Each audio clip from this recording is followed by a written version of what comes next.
बंदं गुरुपदकंज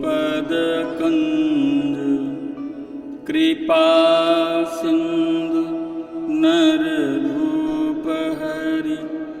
महामोहतमपुंज जासुवचन रविकर निकर श्री गुरुचरण कमलेभ्यो नमः। श्री गुरु चरण कमलेभ्यो नमः। परम पूजनीय योगी जी महाराज, उपस्थित परम पवित्र आत्मा, मैंने अभी आपसे निवेदन किया था कि प्रकृति के नियमों का उल्लंघन ही हमारे दुख का कारण है। तो मैंने पहला नियम प्रकृति में आदान प्रदान का है, दूसरा नियम क्रिया प्रतिक्रिया का है। अगर आप सुख चाहते हैं तो आपको सुख देना पड़ेगा। तो आदान प्रदान के नियम के अनुसार सुख देने से सुख मिलेगा। और क्रिया प्रतिक्रिया में क्या है, अगर दुख भगाएंगे तो दुख बढ़ेगा। तो क्या करना होगा, दुख अपनाएं तो दुख भाग जाएगा। उदाहरण के लिए, जैसे माँ बच्चे को जब नहला धुला के तैयार कर लेती है, सोचती है मैं बच्चे को खिलाऊं, तो बच्चा दूर भागता है। और जब माँ किसी काम में लग जाती है तो बच्चा माँ से चिपकता है। तो जितना माँ बच्चे को दूर ठेलती है वो उतना ही उसके ऊपर चिपकने लगता है। तो मतलब क्या हुआ, जिसको हम दूर भगाते हैं वो हमारे पास लौट के आता है। क्रिया प्रतिक्रिया का नियम है। अगर दुख भगाएंगे तो दुख आएगा। तो हम दुख तो बढ़ाना चाहते नहीं हैं, तो हमें क्या करना पड़ेगा, क्रिया प्रतिक्रिया के नियम के अनुसार दुख अपनाने से दुख चला जाएगा। और श्री रामचरितमानस में दुख अपनाने को तप कहा गया। तप, तप माने तपस्या, तप माने अपना संयम, ये तप है। और श्री रामचरितमानस में तो इतना कह दिया गया कि तप आधार सब सृष्टि भवानी। हे उमा, यह जो पूरी सृष्टि है तप से बनी है। तो आपने देखा होगा, हम लोगों ने इतिहास भूगोल में पढ़ा है कि जब यह पृथ्वी जितने भी ग्रह हैं सूर्य से ही निकले हुए हैं। जब पृथ्वी निकली थी शुरू में तो आग का गोला थी, क्योंकि सूर्य का ही तो भाग है ये पृथ्वी, तो आग का गोला थी। धीरे धीरे हजारों वर्षों में ये धीरे धीरे ठंडा हुई। ठंडे होने के बाद इसमें फिर जल हुआ, फिर इसमें वनस्पति हुई, तब इसमें जंतु जगत आया, तब हम मानव जगत पैदा हुआ। तो तप आधार सब सृष्टि भवानी। इसी प्रकार से कोई विद्यार्थी अगर तप नहीं करेगा अपने विद्यार्थी जीवन में, तो क्या वो अपने विद्यार्थी जीवन में सफल हो पाएगा? नहीं। कोई किसान अगर अपने खेत में तप नहीं करेगा तो क्या उसे फसल होगी? नहीं होगी। कोई व्यापारी अगर तप नहीं करेगा तो क्या उसे दुकान आगे बढ़ेगी? नहीं बढ़ेगी। तो तप पूरी सृष्टि का आधार है। तो जब हम दुख भगाते हैं तो दुख बढ़ता है। तो हमने दुख अपनाया तो क्रिया प्रतिक्रिया के अनुसार दुख भागेगा। इसे बोलते हैं तप। और रामचरितमानस में आदान प्रदान के नियम को बोला गया सेवा। जब हम सुख देते हैं तो हमें सुख मिलता है। तो अर्थात जो कुछ हमारे पास है जब हम सेवा के रूप में देते हैं तो उसे सेवा कहते हैं। आदान प्रदान का नियम सेवा कहलाता है और क्रिया प्रतिक्रिया का नियम तप कहलाता है। अब तीसरा नियम है उपयोग का नियम, लॉ ऑफ यूज। आप देखें, जैसे जो चीज हमारे उपयोग में नहीं है, कोई भी सामान, घर में ऐसा होता है कि बहुत सारा सामान पड़ा है। चलिए भोजन को देख लीजिए, आपने खाना खाया, एक कटोरी दाल बच गई। अब दाल को फ्रिज में मत रखिए, आप किचन में छोड़ दीजिए। सुबह देखेंगे दाल में खट्टापन आ जाएगा। अब प्रकृति क्या कर रही है, वह दाल आपके उपयोग में नहीं आई तो अब प्रकृति उसको उपयोग में ला रही है। लॉ ऑफ यूज, उपयोग का नियम।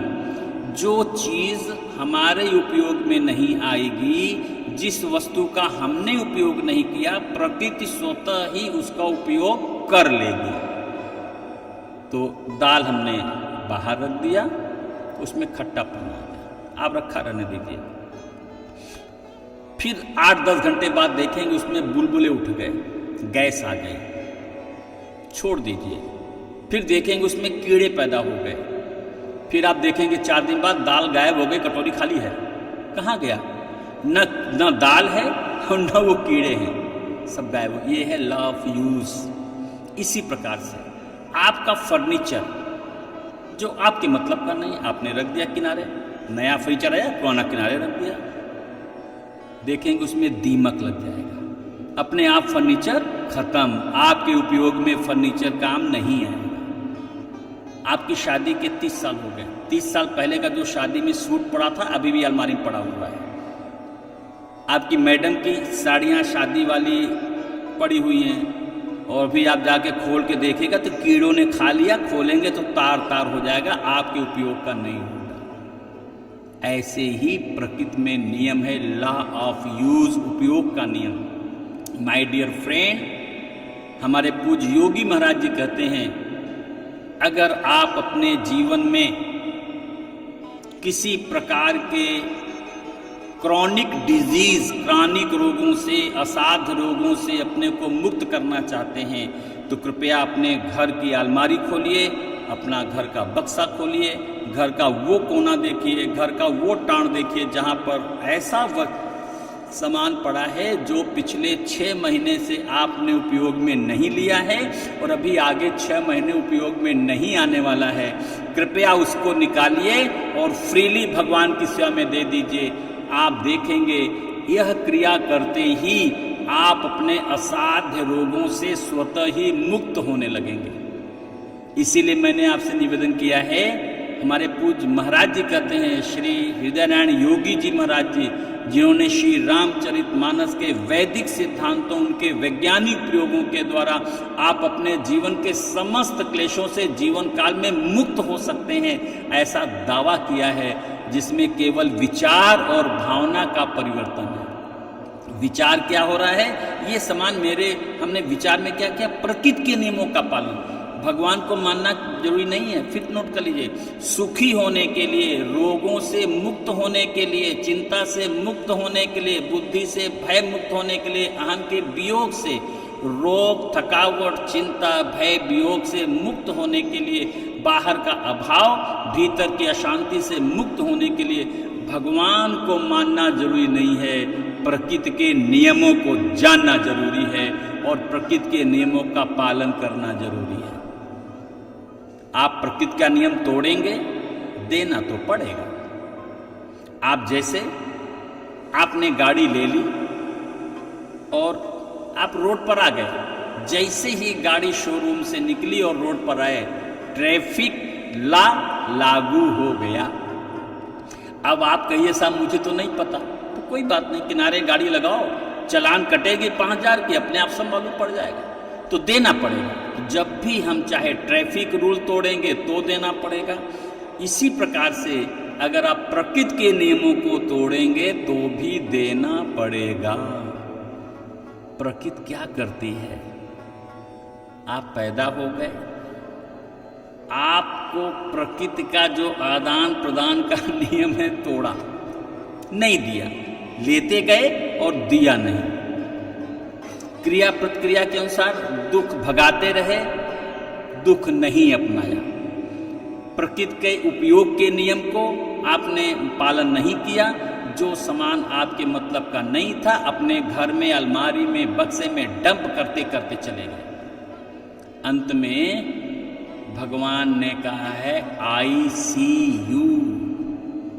फिर भगवान क्या कहते, जब हम लोग गुस्सा होते हैं ना तो क्या कहते हैं? आई सी यू, हम तुमको देख लेंगे। तो भगवान भी कहते हैं, प्रकृति कहते हैं I C U, come in my hospital, intensive care unit ICU, तो वहाँ पर तुम होगे और हम होंगे। प्रकृति ने उस आदान प्रदान के नियम को नोड्यूस करने के लिए आपको ICU में बुला लेगा और आपके घर वाले वहाँ पर काउंटर में 10 लाख, 5 लाख, 20 लाख, 25 लाख, चाहे हार्ट के बहाने, चाहे किडनी के बहाने, चाहे ब्रेन स्ट्रोक के बहाने, चाहे पैरालिसिस के बहाने, कोई भी बहाना, विद पेन, प्रकृति के नियम का उल्लंघन अगर आपने प्रकृति को आदान प्रदान के नियम, क्रिया प्रतिक्रिया का नियम, उपयोग का नियम प्रेम पूर्वक अगर पालन किया होता तो आज आपको आईसीयू में जाने की आवश्यकता भी नहीं पड़ती।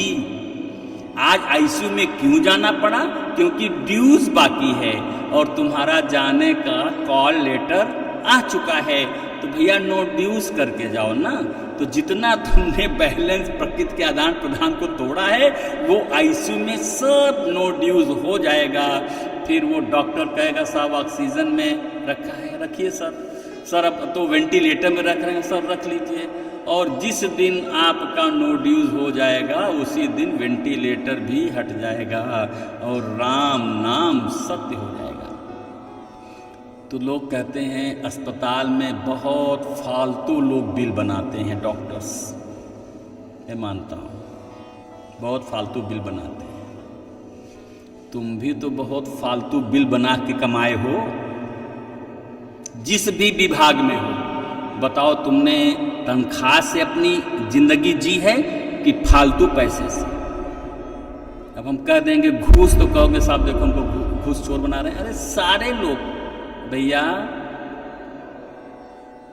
ट्रैफिक पुलिस के सिपाही, ऑफिस का चपरासी से लेके जज तक, जज छोड़ दो, ऑफिस से लेकर के जो कानून बना रहे हैं लोकसभा में उनको भी, जो प्रशासन का ब्यूरो चीफ है वो भी, जो ब्यूरोक्रेट्स हैं आईएएस आईपीएस सब ले रहे हैं। कहते हैं ये तो सब सिस्टम का है, सिस्टम में है, बिना इसके काम नहीं चलेगा।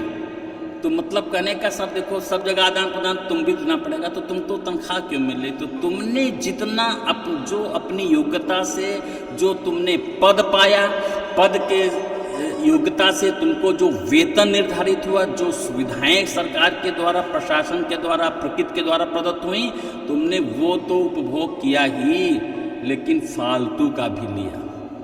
मैं तो ऐसे लोगों को जानता हूँ जो तनख्वाह तो उनका फिक्स हो रहा है और सारा खर्चा ऊपर के, सारा घर का खर्चा ऊपरी कमाई से चल रही है। ये आपका दोष नहीं है। जब कोई लड़की वाला किसी लड़के वाले के पास जाता है तो पूछता भैया किस विभाग में नौकरी करते हो? तो बताता साहब मैं तो पीडब्ल्यूडी में हूँ, इंजीनियर हूँ, मैं इलेक्ट्रिसिटी विभाग में हूँ, मैं तो कचहरी में हूँ, मैं तो कोर्ट में हूँ। तो भैया कुछ ऊपरी कमाई होती है कि नहीं? तो पहले पूछता है ऊपरी कमाई है कि नहीं। तो अगर ऊपरी कमाई है तो कहता है बहुत अच्छा घर परिवार, लड़का बड़ा होशियार है। माने ऊपरी कमाई करने वाला, फालतू का रुपया लेने वाला बहुत अच्छा है। वही बहुत अच्छा जो तुमने फालतू कमाया, तो आईसीयू में, हॉस्पिटल में फालतू के बिल बना बना के तुम्हारा फालतू ड्यूज भी ले लिया जाएगा। और जब तुम नो ड्यूज हो जाओगे तो आराम से यहाँ से मुक्त हो जाओगे। तो इसीलिए कहते हैं भैया स्वर्ग भी यही है, नर्क भी यही है, और कर्म प्रधान विश्वर चिराखा, जो जस करई सो तस फल चाखा। जैसा तुमने फालतू कमाया है, फालतू माने बिना तुम्हारा अधिकार नहीं, फिर भी तुमने मैनेज करके कमाया है, तो वहाँ भी तुमको मैनेज करके देना पड़ता है। तो अस्पताल में क्यों गए?